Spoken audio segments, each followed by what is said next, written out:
What's up, everybody? Thanks for stopping in to check out another Turtles of Grayskull video. This is going to be a Skeletor unboxing. It says Skeletor, Evil Samurai of Destruction.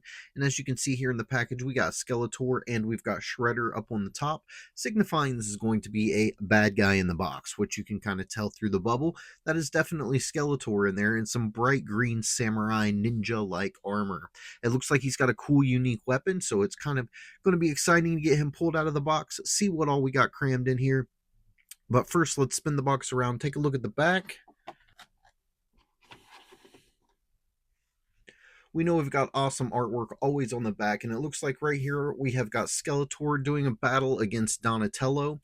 It says, time and time again, Skeletor attempted to destroy He-Man, only to fail, until that is, the fateful day he crossed paths with the evil alien named Krang. Now with He-Man out of the way, Skeletor's path to controlling the power of Grayskull is finally clear. It says fit Kusagariyama into hand. I probably pronounced that wrong, completely butchered it. Also in the wave, we got Casey Jones, Michelangelo, Tila, and Skeletor.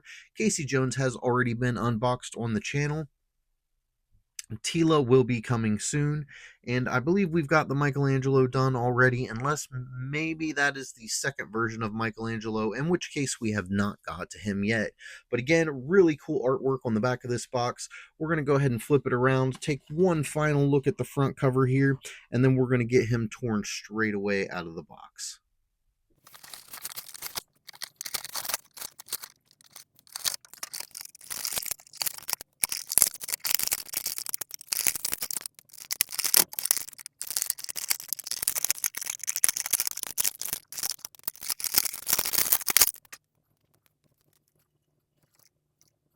Alright, so as usual with all of these Turtles of Grayskull and most of the Origins figures, we do have a included comic. It says Turtles of Grayskull, The Spirit of Grayshell. Now, we have seen this comic before when we unboxed the Casey Jones. He did come with this comic here, so pretty cool to get another comic, even though it is the same comic. Not everyone maybe picked up the Casey Jones, so it still gives everyone a chance to complete the series of comics, no matter which figure you pick up out of the wave. Because, as we know, some of these Turtles of Grayskull figures have become really hard to find. Merman cough cough. So I'm not going to go over the whole book right through here. Maybe we'll do that in a separate video. We'll take a look at all of the different books and go through them together. But I just wanted to show you that it does come with a cool comic merging and kind of telling the story of what the Turtles are doing over in Eternia and how they got linked up with He-Man and Skeletor.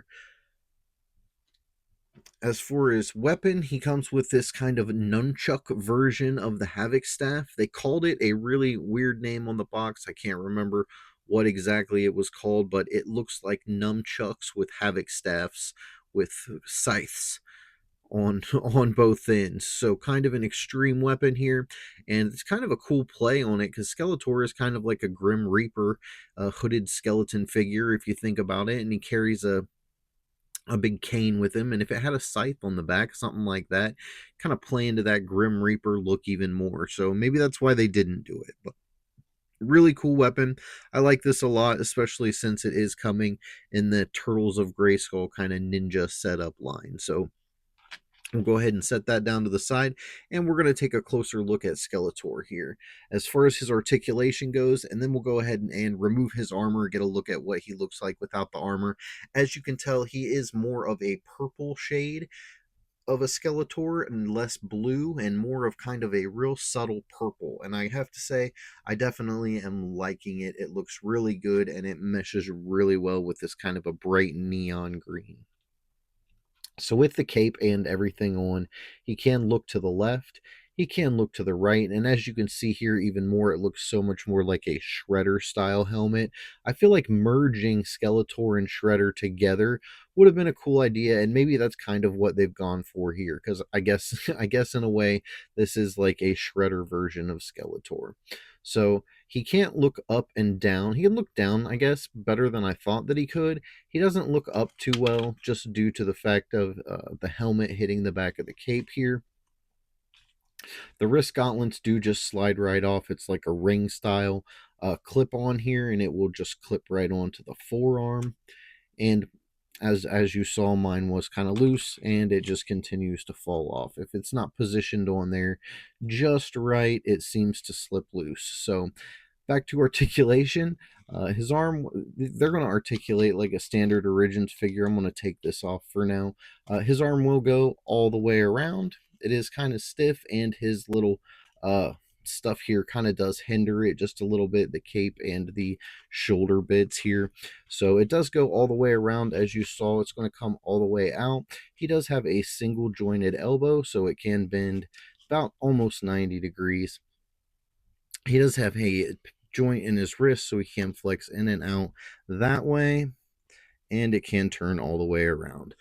I'm sure if you've seen any of these videos before, this articulation part gets to be pretty repetitive, but we got to go over it for someone who's just now seeing the figures for the first time. So the waist can articulate or rotate all the way around, and as we know with these Origin figures, they do snap in half, and that is how you can remove the armor and kind of mix and match and customize the figures to your own liking. I tend to keep mine pretty much the way that they come set up, but I know a lot of people like to kit bash them together, so I put him on a figure stand. We'll pull that off. He does a decent split.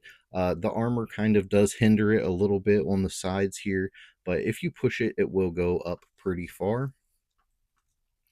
He can kick decently forward as well for a ninja. I mean, Skeletor type ninja. He didn't do a whole lot of kicking, but then he's got these really cool ankle bracers on, and it does have a 90-degree single jointed knee bend here. That's pretty loose on this side, and same with that side. So good job. Not too loose, but not too stiff as well.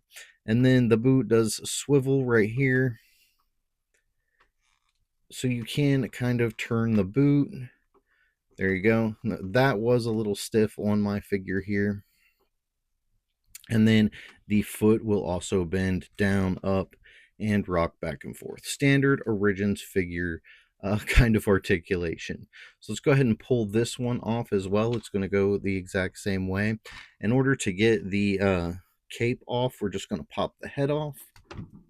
Then the cape will slide right over the top, and now we can get a better look at this black and neon green. It's just kind of traditional Skeletor armor. I guess we do have some additional sculpting down here. It's not traditional Skeletor armor. It is its own new sculpt. It does have the double button pin here. That's kind of how they connected the shells. He doesn't really have anything to connect into that I'm seeing that he came with, but cool nonetheless. And then to get this middle loincloth off, if you didn't like that on there, again, the middle will snap in half. That will just pop right off, and then you can put it on like that. And you can have more of a traditional looking Skeletor. Put the head back on. Now, it's not going to be super traditional as far as the color scheme and this kind of samurai style helmet, but definitely a cool looking Skeletor. I'm going to go ahead and get him dressed all the way back up, put his weapon accessory in his hands, and we're going to go over our final thoughts on this guy right here. So give me just a minute and we will be right back. All right, so there he is all set up with his weapon in his hand, the kind of nunchuck havoc staff. One thing that I didn't fully show very well, and it's because it slipped my eye, but he also has like it doesn't say TGRI on it, but he has the ooze canister, and this will also fit in his hand if you want to put it in one of his hands instead of the dual havoc staff nunchuck type weapon. But really cool. I thought it was really cool that it came with this. I wanted to show that because it did slip out and I didn't see it. So make sure if you open him up, you're paying attention and you do not lose your ooze canister, because really cool little accessory. You can use it with him. You can give it to the turtles. You can give it to Splinter. You can do all kind of stuff with it. It's a little prop that you can use in many different ways. So make sure you don't misplace your little ooze canister like I almost did. And my final thoughts on this Skeletor is I like him a lot.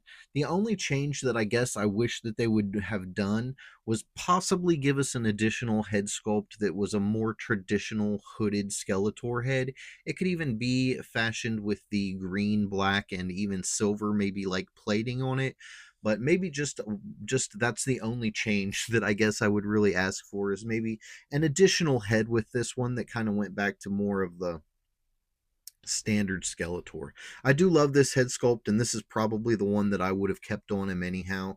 I don't know. There's just something speaking to me, kind of wishing that we would have had more of that classic Skeletor looking head. But either way, I'm going to give this guy 2 thumbs up. You let me know down in the comments what you think of this Skeletor.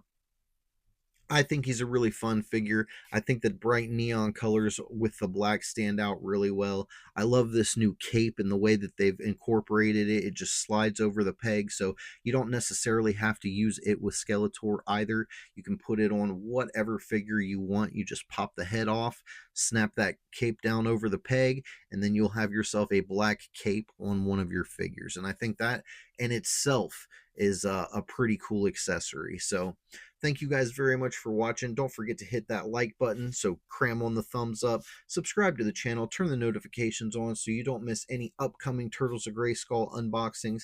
We also do Origins, Masterverse, DC, Wrestling, Superstars, all kinds of stuff on the channel. I've got some Apex Legends that I've been dying to get into unboxing. I wanted to have at least one of each figure before I started that series, though. But we've got quite a few of them, so I don't know. And we might just start banging it out and just hope for the best to find some others in the wild. If you guys have been part of the channel at all, you know I'm an in the wild type hunter. That's what I prefer to do much more than ordering online. And just a couple of those Apex figures are still eluding me, but we'll try to track them down, and maybe we'll get that series started up next week. Again, thanks for watching. Tell someone you love them, and have a blessed day. We'll see you next time.